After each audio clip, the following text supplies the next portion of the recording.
There is something quietly sacred about the morning, a stillness before the noise of the world begins, a pause before the weight of yesterday returns.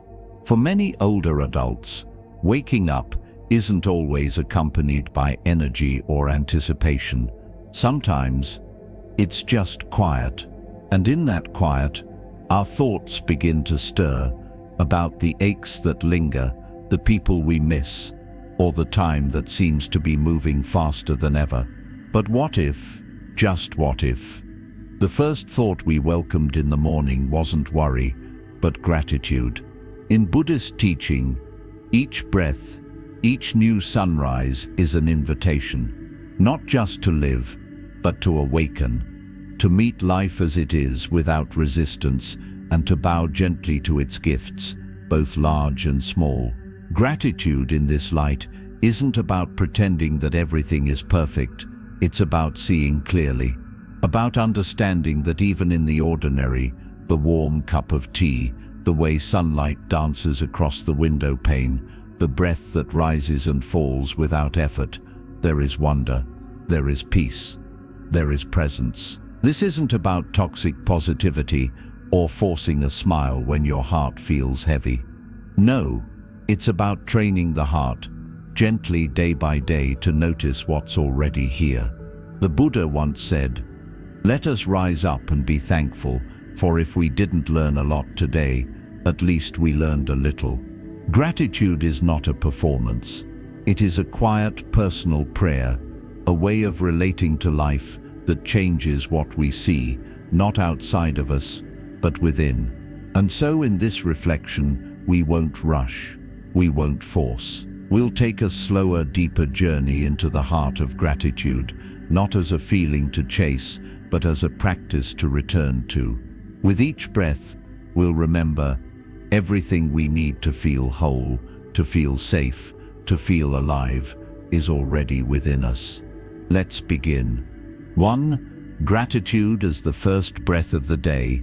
There's something sacred about the stillness of early morning, that tender hush before the world awakens. For many older adults, this time can feel both peaceful and, at times, a little lonely. The children are grown. The schedule isn't dictated by office hours anymore. Even the birds seem to sing a little more slowly. Yet within this quiet space lies an extraordinary opportunity, the chance to meet the day not with noise but with gratitude. And in Buddhist philosophy, this moment of conscious appreciation is far more than just positive thinking. It is an awakening, a gentle bow to the sacredness of being alive. In the Dhammapada, the Buddha reminds us, "Let us rise and be thankful, for if we didn't learn a lot today, at least we learned a little. And if we didn't learn a little, at least we didn't get sick. And if we got sick, at least we didn't die. So let us all be thankful." This is not blind optimism. This is grounded awareness. Gratitude in this view is a form of wisdom. It is seeing clearly that even in suffering, there is still beauty. Even in loss, there is still breath. And where there is breath, there is life, and a chance to begin again. Take, for example, a woman named Ruth, age 78. After losing her husband of 52 years, the mornings felt unbearable, heavy with silence, thick with grief. But one morning, as she sat by the window with a cup of tea, she remembered something her husband once told her: "If I go first, promise me you'll still watch the sunrise." So she did. Each morning, she would sit with her tea, wrapped in his old sweater, and whisper a small thank you. Thank you for the warmth of the sun. Thank you for the memories. Thank you for another day to breathe. Over time, Ruth found herself smiling again, not because the grief was gone, but because gratitude gave her permission to live alongside it.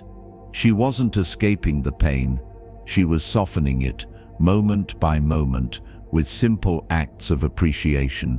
This too is what the Buddha taught, that gratitude is not reserved for grand events, but cultivated in the most ordinary things, The warmth of the cup in your hand, the softness of the breeze on your cheek, the way light filters through the curtains. When we practice seeing these things, not as entitlements but as gifts, our whole way of relating to life begins to shift. We become less anxious about what's missing and more attuned to what's already here. In a world that constantly pushes us to want more, gratitude is a radical act of sufficiency. It says, "This moment is enough." And for those in the second half of life, this mindset can be deeply liberating. It lifts the pressure to chase, to fix, to prove, and invites us simply to be. To open the heart, to receive the day with humility and grace. So tomorrow morning, before the to-do list creeps in, before the aches in your body remind you of time passing, pause, take one slow breath, place a hand on your heart, and say quietly, "Thank you." Not because everything is perfect, but because gratitude is how we learn to live in peace with imperfection. Let's move forward now into the deeper spaces where presence turns into peace. 2. The sacred simplicity of being, slowing down without feeling left behind. As the body begins to slow, and it inevitably will, something strange can happen inside us. We begin to wonder, am I still useful? Am I falling behind? In a world that moves faster each year, it's easy to mistake motion for meaning.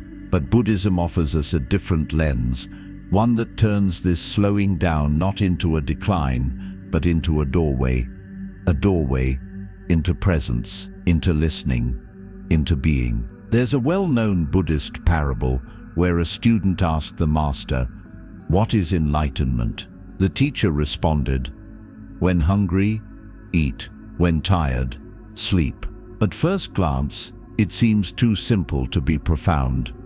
But that's exactly the point. In a mind constantly racing, especially in youth, it's easy to miss the sacredness in the ordinary. It's easy to eat while scrolling, to walk while planning, to rest while worrying.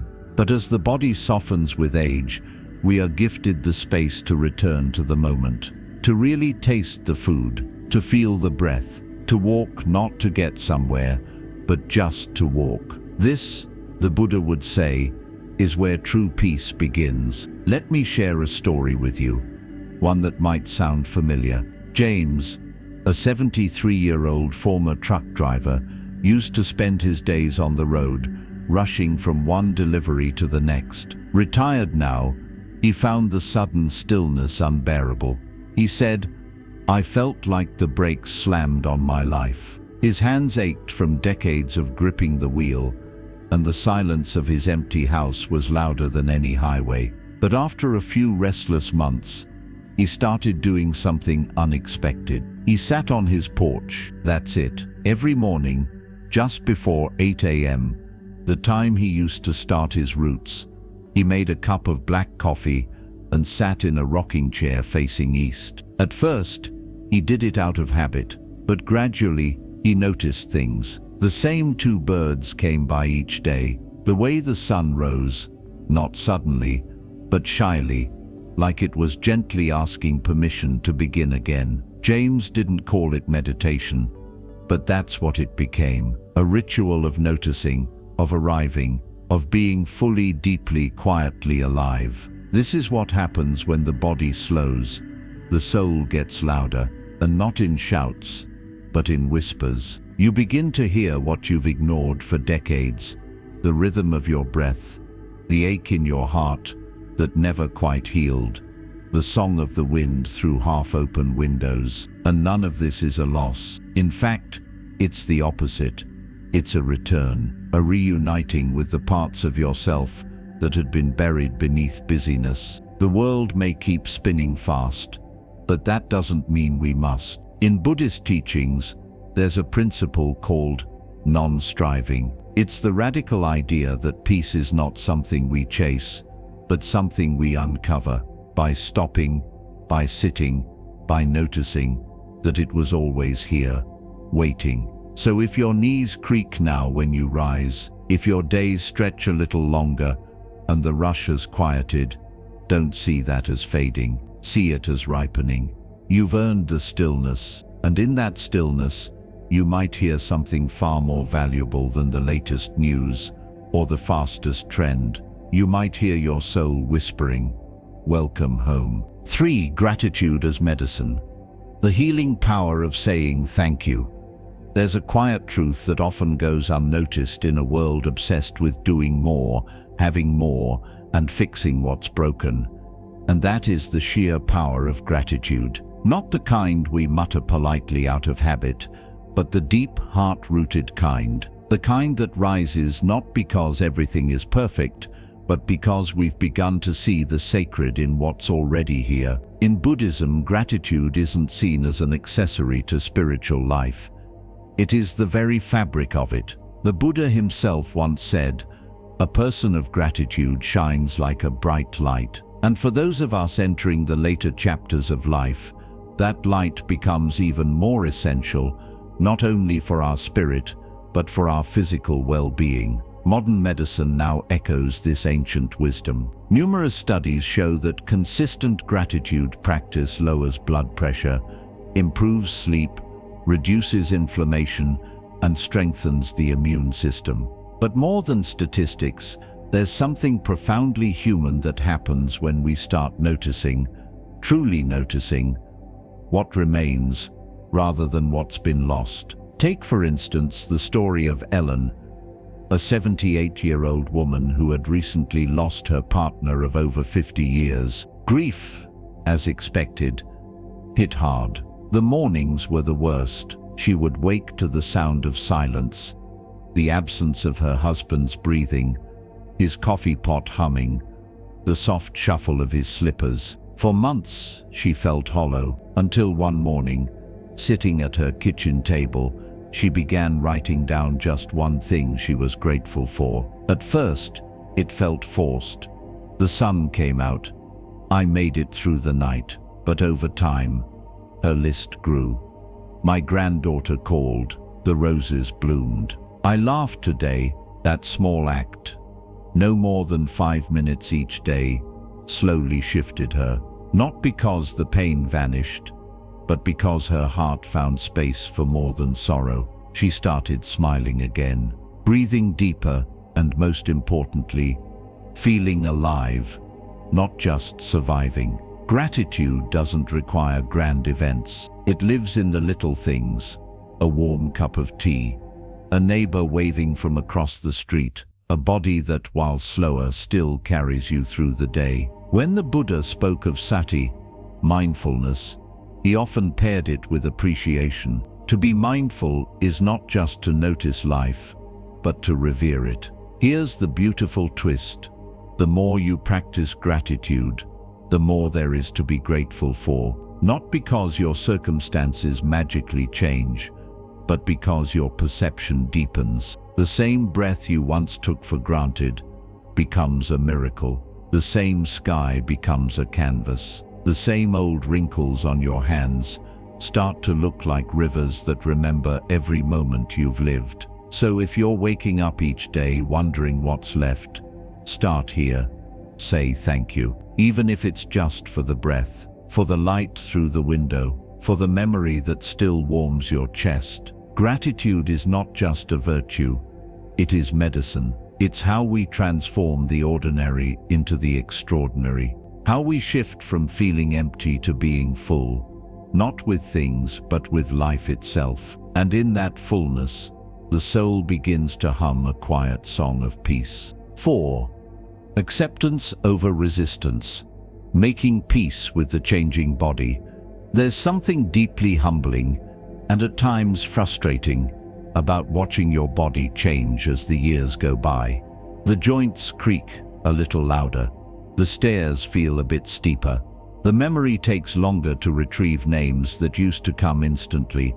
And sometimes, no matter how gracefully we try to age, there's a quiet ache, not just physical but emotional, as we begin to realize we are no longer who we used to be. But what if aging isn't a battle to be won, but a rhythm to surrender to? In the Buddhist tradition, this surrender is not weakness, it is wisdom.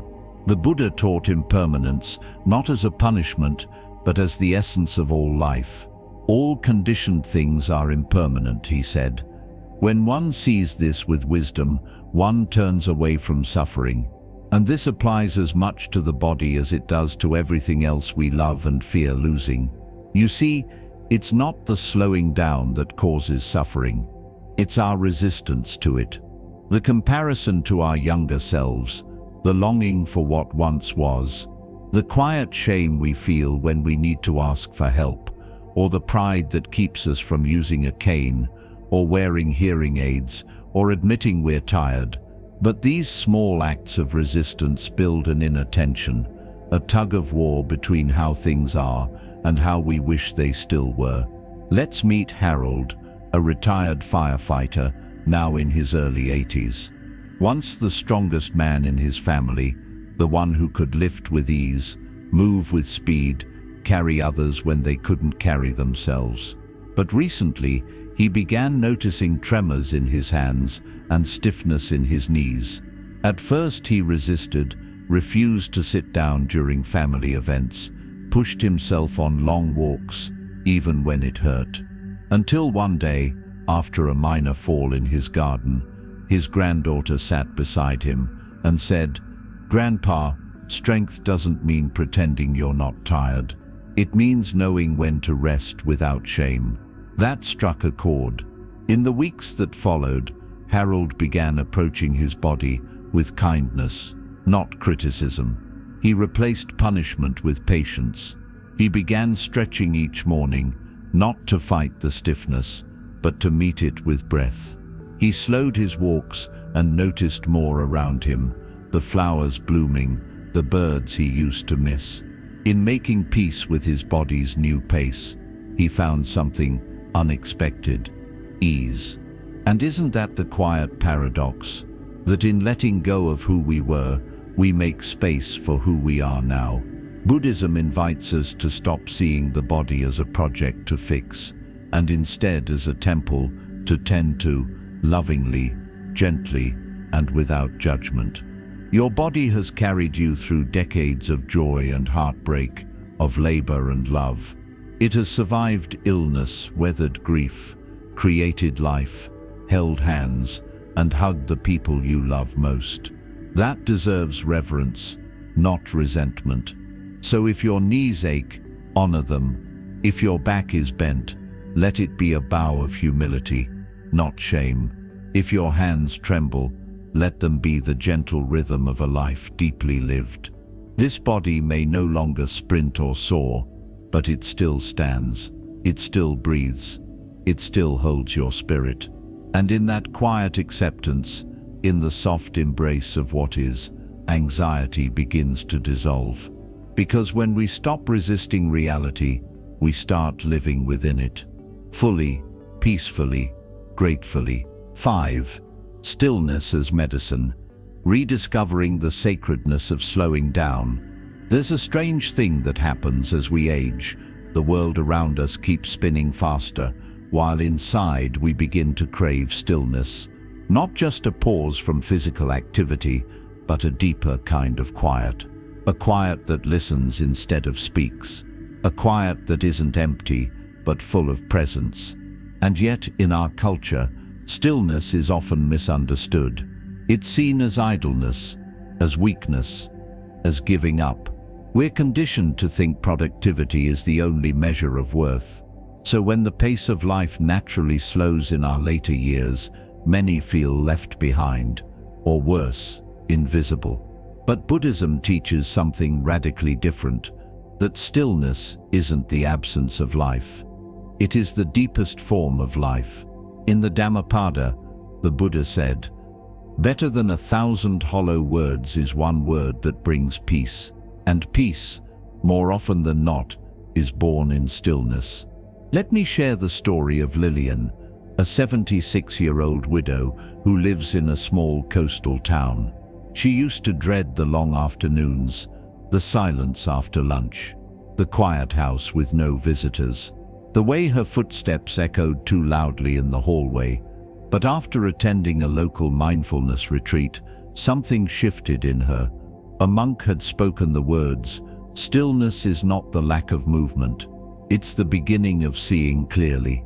Lillian started setting aside a little time each day to simply sit on her porch and breathe. Not to think, not to analyze, not to scroll or distract, just to be.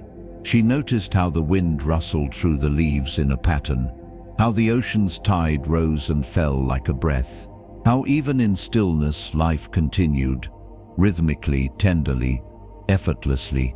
And in that stillness, something beautiful happened. Her thoughts, once tangled like a knot, began to soften. She no longer felt like she had to fill every moment with noise. She didn't need to call someone or keep the TV on just to feel less alone. She was learning the difference between loneliness and solitude. Stillness, you see, is a sacred space. It's where anxiety loses its urgency, where the heart catches up with itself, where grief can breathe and joy can re-enter through the smallest doorways. A bird landing on the railing, the smell of old books, the softness of light in late afternoon. And this slowing down, it's not a curse of aging, it's a gift. It's the invitation you never had time for in your 30s or 40s, the invitation to meet yourself without distraction, to tend to the garden of your mind with care, to hear your soul speak in whispers now that the noise has quieted. And perhaps most profoundly, to begin truly living in the only moment that ever matters, this one. So if your days feel long and the silence feels heavy, shift your gaze. Instead of asking, "What's missing?" ask, "What is already here?"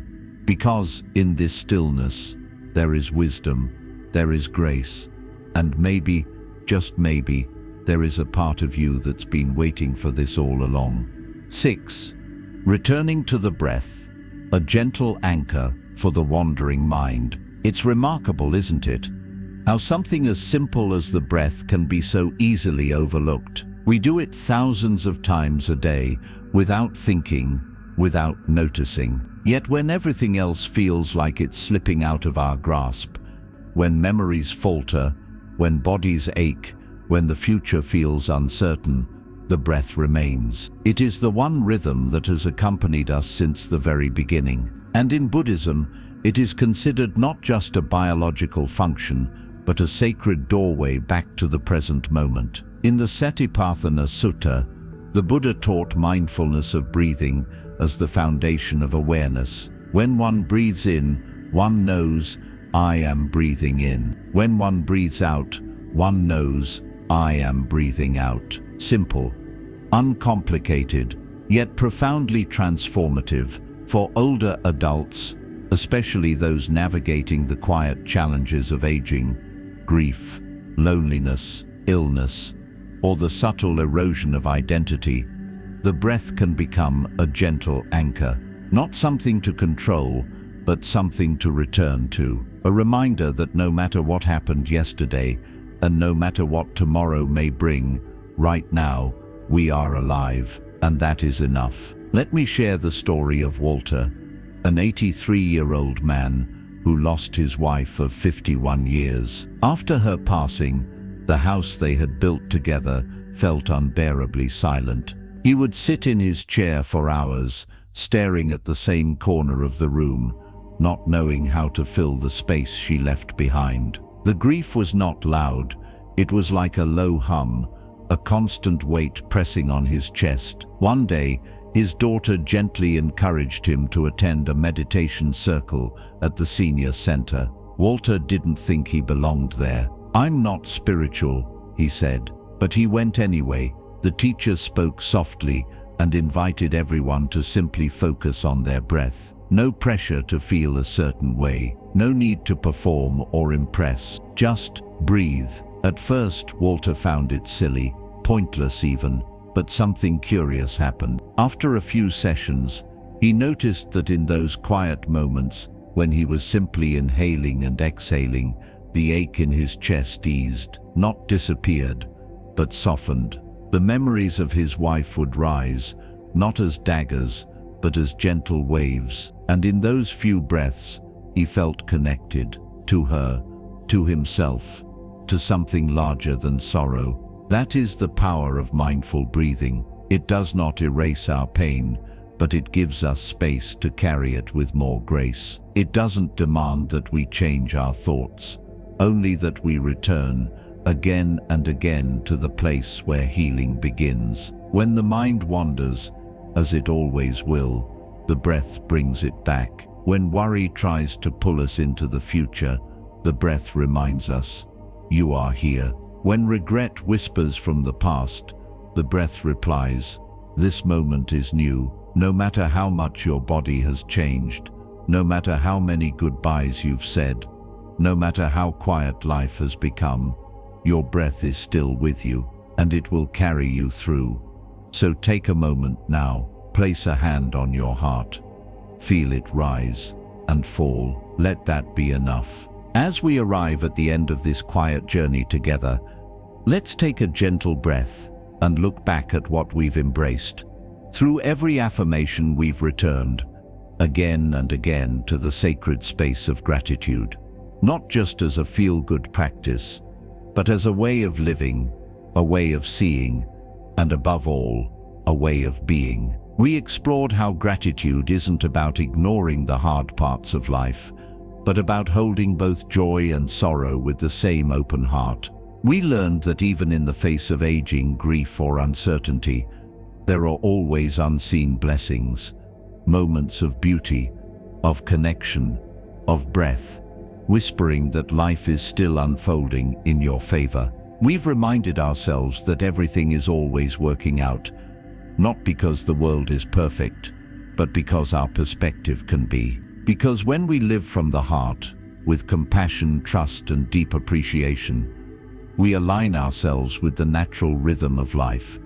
Just as the Buddha taught, let us rise up and be thankful, for if we didn't learn a lot today, at least we learned a little. If we didn't learn a little, at least we didn't get sick. And if we got sick, at least we didn't die. So, let us all be thankful. So, dear friend, what will you choose to be grateful for tomorrow morning? Will it be the sunlight warming your skin, the sound of birdsong just before dawn, or simply the fact that you're still here, still breathing, still able to love and be loved? Because no matter your age, your past, or your circumstances, each new day offers a chance to begin again, to speak kindly to yourself, to walk more gently with the world, and to turn ordinary moments into sacred ones with a simple thank you. If today's reflection stirred something in you, even just a little, I invite you to carry it forward. Whisper your favorite affirmation to yourself when you rise tomorrow. Let it shape your day. And if you found this video comforting, meaningful, or inspiring in any way, please consider subscribing to our channel, Quiet Wisdom, where we explore timeless Buddhist teachings tailored for the later chapters of life, with compassion, calm, and clarity. May your mornings be soft, your days filled with meaning, and your heart always guided by gratitude. Until next time, stay kind, stay grounded, and never forget, the smallest moment of gratitude can shift your entire world.